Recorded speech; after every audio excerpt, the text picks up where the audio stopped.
ಹಸುರಿನ ಬನಸಿರಿಗೆ ಒಲಿದು ಸೌಂದರ್ಯ ಸರಸ್ವತಿ ಧಾರೆಗಿಳಿದು ಆಹಾ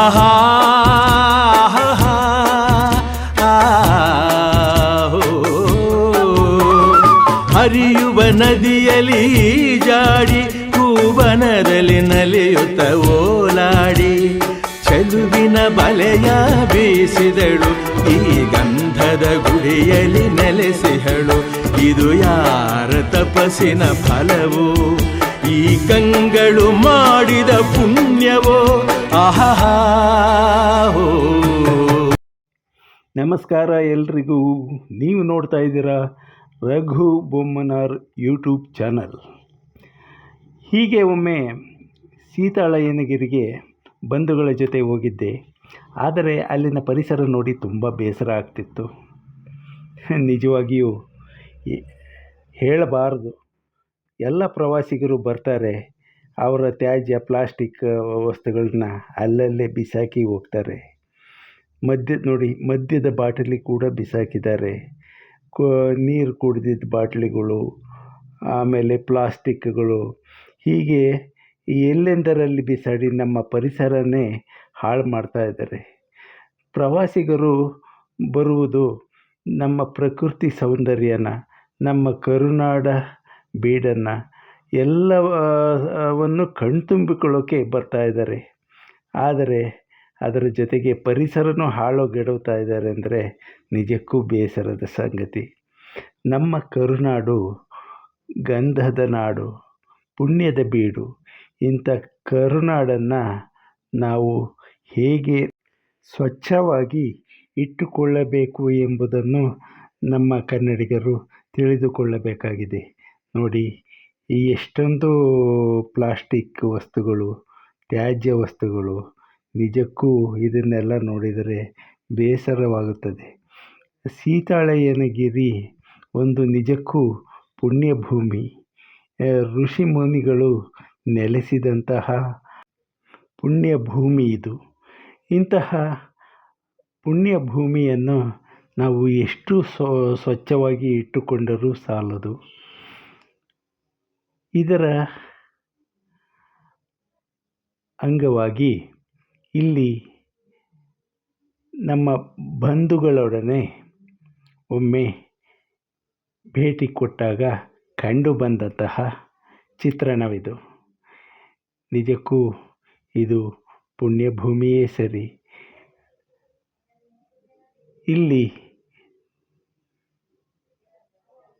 ವಿಶೇಷವಾದ ಪೂಜೆ ಪುನಸ್ಕಾರಗಳು ನಡೆಯುತ್ತಿರುತ್ತವೆ. ನೋಡಿ, ನಮ್ಮ ಬಂಧುಗಳು ಪೂಜೆ ಮುಗಿಸಿ ಅವರದೇ ಆದ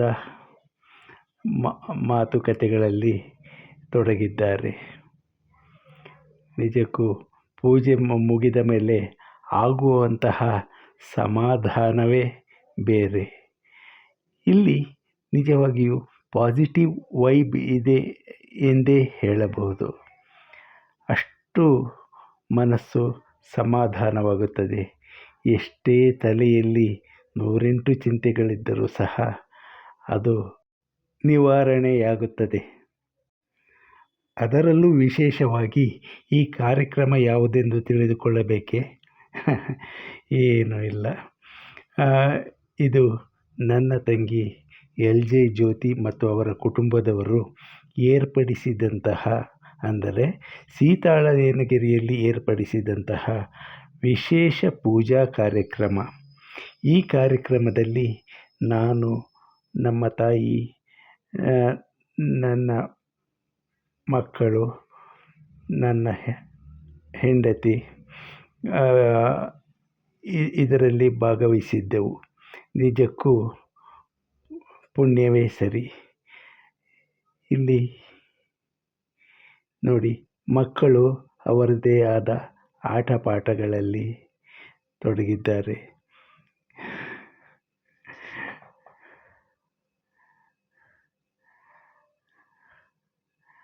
ಎಲ್ಲರೂ ನಿಜಕ್ಕೂ ಸಮಾಧಾನವಾಗಿ ಖುಷಿಯಿಂದ ಕೂತಿದ್ದಾರೆ. ಇಲ್ಲಿ ಸೀತಾಳಯ್ಯ ಅಲ್ಲ, ಸೀತಾಳ್ ಮಲ್ಲಿಕಾರ್ಜುನ ಸ್ವಾಮಿ ಅಂತ ಕರೆಯುತ್ತಾರೆ. ಮಲ್ಲಿಕಾರ್ಜುನ ಅಂದರೆ ಶಿವನೇ ತಾನೆ. ಶಿವನಿಗೆ ಹಲವಾರು ಹೆಸರುಗಳು. ಸಾಮಾನ್ಯವಾಗಿ ಒಂದು ಹಾಡನ್ನು ನೀವು ಕೇಳಿರಬಹುದು. ಜಗದೀಶ, ಸರ್ವೇಶ, ಮಲ್ಲೇಶ, ಗೌರೀಶ, ನೂರಾರು ಹೆಸರು ಶಿವನಿಗೆ ಅಂತ. ಹಾಗಾಗಿ ಶಿವನ ಇನ್ನೊಂದು ಪ್ರತಿರೂಪ. ಇಲ್ಲಿ ನಂತರ ಊಟದ ಕಾರ್ಯಕ್ರಮ. ಊಟ ಅಂತೂ ತುಂಬ ಚೆನ್ನಾಗಿತ್ತು. ಈಗ ಊಟದ ಕಾರ್ಯಕ್ರಮ. ತಾವೆಲ್ಲರೂ ನನ್ನ ರಘು ಬೊಮ್ಮನವರ್ ಯೂಟ್ಯೂಬ್ ಚಾನಲನ್ನು ಸಬ್ಸ್ಕ್ರೈಬ್ ಮಾಡಿಕೊಳ್ಳಿ. ಹಾಗೆ ಶೇರ್ ಮಾಡಿ, ಬೆಲ್ ಬಟನ್ ಪ್ರೆಸ್ ಮಾಡಿ.